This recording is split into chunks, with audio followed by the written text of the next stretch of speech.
Hi guys, welcome back to channel H S talkies. So ఈ వీడియోలో అయితే ఇంకో మంచి ఇంట్రెస్టింగ్ మొక్కతో మీ ముందుకు వచ్చేసాను. సో ఈ మొక్క అయితే చాలా వరకు అందరి దగ్గర రేర్గానే ఉంటుంది. అయితే ఇది వచ్చేసి నల్లద్రాక్ష మొక్క అండి. ఇది మేము నాటి 4 ఇయర్స్ అవుతుంది. 2 ఇయర్స్కి మంచిగా బాగా పాదు అల్లుకుంది. థర్డ్ ఇయర్ వచ్చేసి 1, 2 లేదా 4, 5 గుత్తులుగా ద్రాక్ష వచ్చిందన్నమాట. ఇది వచ్చేసి 4th ఇయర్ అనమాట. లాస్ట్ ఇయర్ కూడా వ్లాగ్ చేసి అప్లోడ్ చేశాను. ఇన్ కేస్ మీకు చూడాలి అనుకుంటే వీడియో కిందన రిలేటెడ్ వీడియోస్లో ట్యాగ్ చేస్తాను, చూసేయండి. అయితే ఈ ఇయర్ అనమాట చాలా అంటే చాలా బాగా గుత్తులుగా వచ్చాయండి. దగ్గర ఒక 2-3 కేజీస్ వరకు ఉంటాయి మనం ఇవి కానీ పండాక వెయిట్ వేస్తే.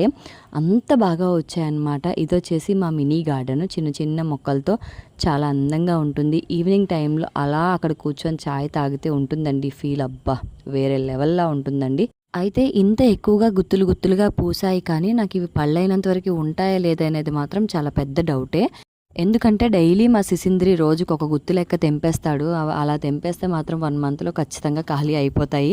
ఇన్ కేస్ ఇవి పళ్ళైనంత వరకు ఉంచితే మాత్రం మళ్ళీ వ్లాగ్ తీసి అప్లోడ్ చేస్తాను, చూసేయండి.